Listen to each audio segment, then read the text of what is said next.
Embora a homeopatia tenha mais de 225 anos, de 1794 a 2019, fora codificada por Samuel Hahnemann.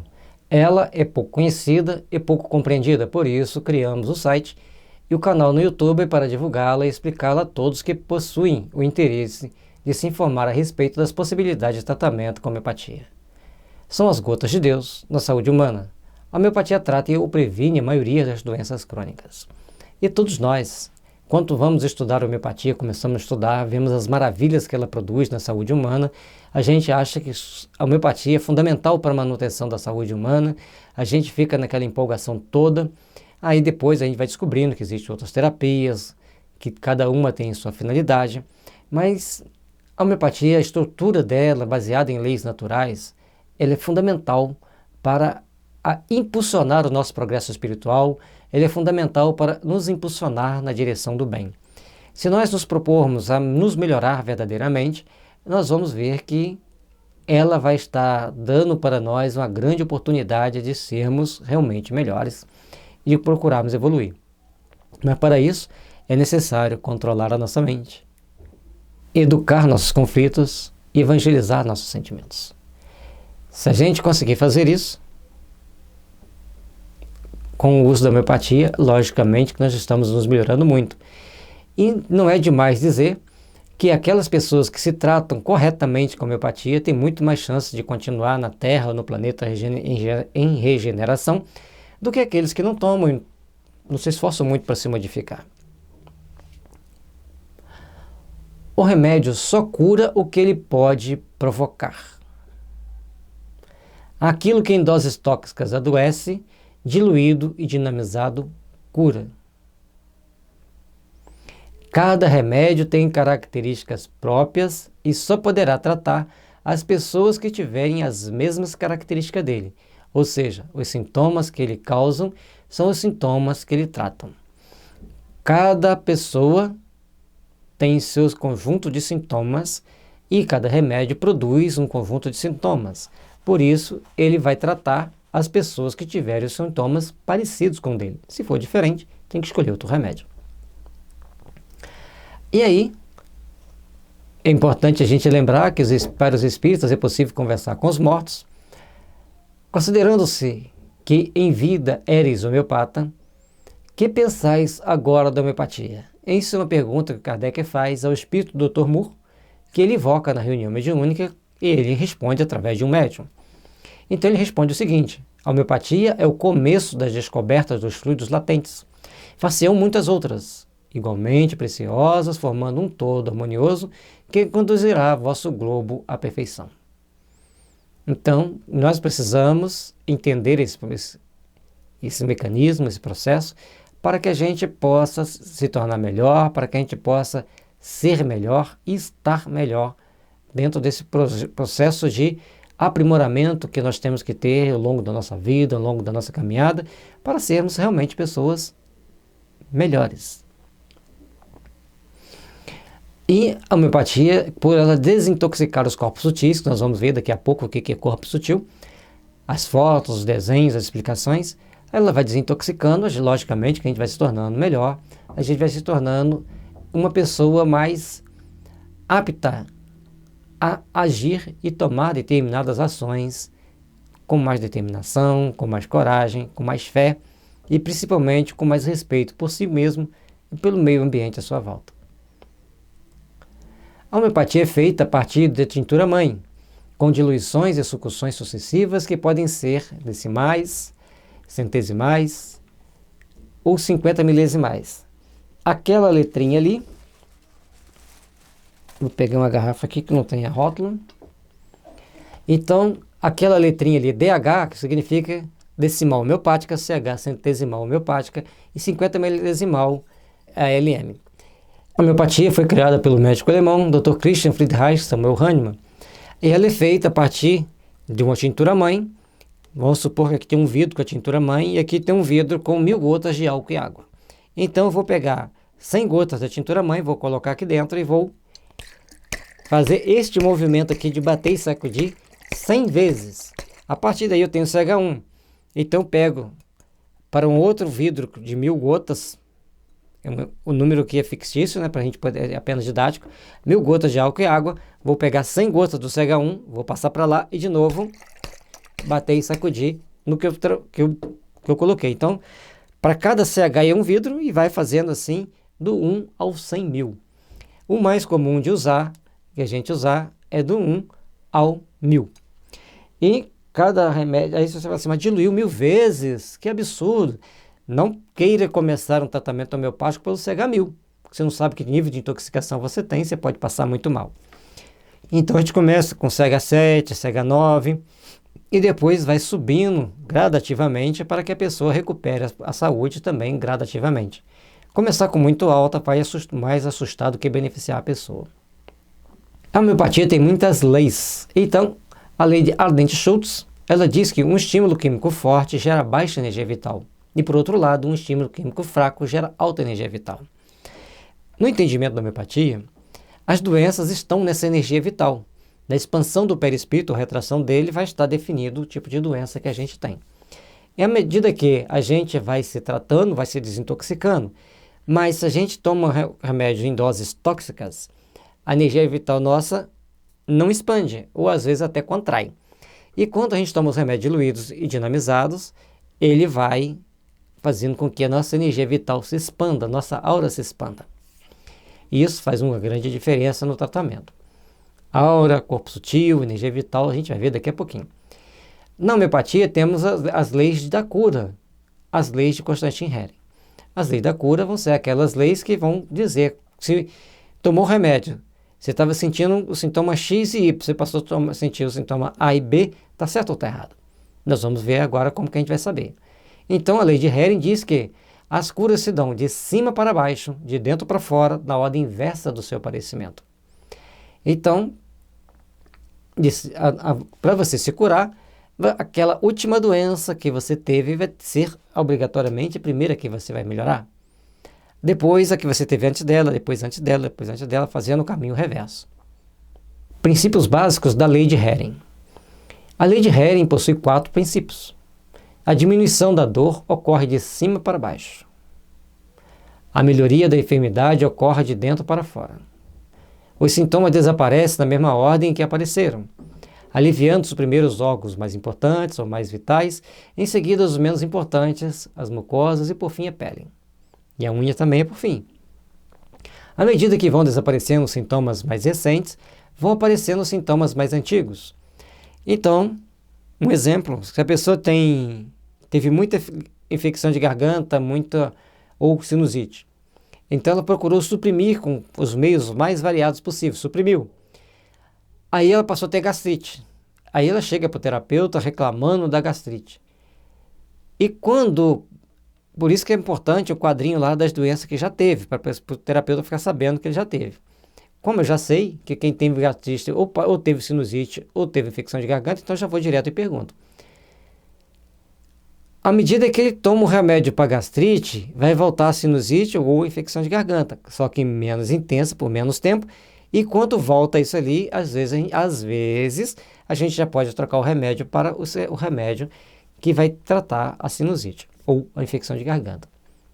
E por que eu digo às vezes? Porque às vezes a gente tem que deixar que a pessoa siga com aquele sintoma porque ela está expectorando, ela está exonerando, ela está tirando o catarro para fora e o seu mental está mais leve, ela está menos tensa, está mais livre, se sentindo mais feliz. Isso é importante. Portanto, no tratamento da depressão, que tanto se fala em depressão, nós vamos entender bem mais sobre esses processos de adoecimento. Aqui temos um resumo das leis de Hering de uma forma diferenciada dos órgãos, em termos de hierarquia dos órgãos. Então, o primeiro que melhora, o cérebro, depois o coração, depois o sistema endócrino, depois o fígado, depois o pulmão, depois os rins, depois os ossos, depois os músculos e a pele e a unha. Então é importante nós vermos que tem essa sequência de melhora. Se são de baixo para cima, está ruim. A única situação que a gente faz questão de baixo para cima são as enfermidades dos rins, que a gente procura dar o remédio para tirar do rim. E quando tira do rim, vai para a garganta ou para o pulmão. Parabéns, você vai estar salvando a sua vida, porque o rim não sabe exonerar. E o pulmão está acostumado a jogar catarro para fora, e a garganta também, não tem problema. Então, e só vai ter problema de rim quem já teve problema de garganta, ou ativo ou latente. Bom, agora nós temos aqui as gradações das alterações mentais e emocionais, segundo Jorge Vitoucas, do livro Homeopatia, Ciência e Cura, editora Pensamento Cultrix. Então, o Vitoucas é um engenheiro, ele tem uma longa história, uma longa experiência com homeopatia, considerado o melhor homeopata do mundo. Então ele fez a classificação no mental, completa confusão mental, delírio destrutivo, ideias paranoicas, delírio, letargia, embotamento, falta de concentração e esquecimento de estação. Aqui, se você está distraído, está esquecido, está com falta de concentração, tá bom demais. Você está dentro do padrão normal. O problema é quando vem para o embotamento, letargia, delírio, ideias paranoicas. Chegou aqui para cima, o bicho está pegando. Agora, pelo lado emocional. Depressão suicida, apatia, tristeza, angústia, fobias, ansiedade, irritabilidade e insatisfação. Você está insatisfeito com a vida? Natural que esteja. Nós estamos na Terra, um planeta de provas e expiações. Irritado? Está normal.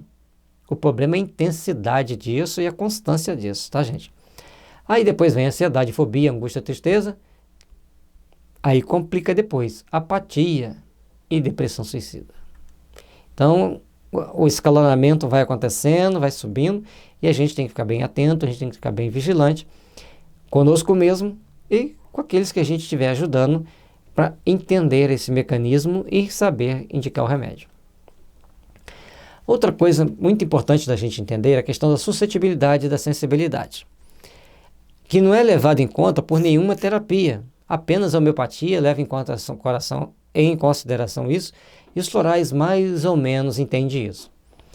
Mas a homeopatia você tem que entender a suscetibilidade e a sensibilidade, que tem pessoa que é suscetível à influência de um meio ou de um produto. Outras não por aquele produto, mas por outro produto. É importante nós entendermos isso. Então, muito se fala em cannabis para convulsão, mas nós temos que ver que para convulsão, na homeopatia, o remédio principal é o cupro metálico e o estramônio. Tem muitos outros. Mas é importante o tratamento espiritual como um complementar. E lógico que tem que tratar os miasmas. Se não tratar miasma, não vai melhorar. E então, a pessoa que tem convulsão, é importante que ela tome cupro metálico. Muitas epilepsias vão ser tratadas, muitas convulsões não vão ter mais, com esses dois remédios aqui. Não são juntos no mesmo vidro. Não adianta chegar na farmácia e pedir isso aqui, porque aqui tem um CH com um número que varia de 1 a 100 mil, e aqui também com um número que varia de 1 a 100 mil. A gente não vai colocar o CH, não vai falar o número dele, a gente só está dizendo que tem o cupro metálico e o estramônio. E o tratamento espiritual é fundamental, porque as pessoas, quando elas têm esses problemas de convulsão e outros mais, existe, na grande maioria das vezes, a influenciação espiritual. A homeopatia é extremamente ecológica, pois a partir de um vidro de 30 ml da tintura-mãe, dá para fazer dezenas de vidros de homeopatia no CH1, que é possível fazer dezenas de vidros no CH2, portanto, não causa dano significativo à natureza e ainda seu uso não polui, pois quem a ingere não elimina resíduos químicos. Isso é importante nós entendermos, que vai reduzir significativamente a poluição da água e a melhoria da qualidade de vida das pessoas e também do meio ambiente.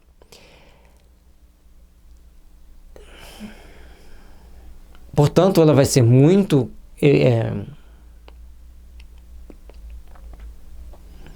ecológica, porque nós não vamos gastar muito material para fazer, porque a gente usa a homeopatia no cotidiano, na grande maioria das vezes, a partir do CH5.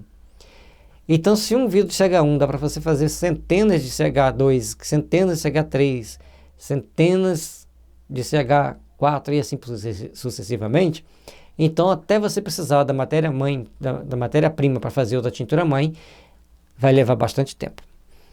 Isso é importante que a gente entenda, porque o mundo hoje clama por posturas mais ecológicas. A homeopatia e os florais agem nos corpos sutis dos seres vivos.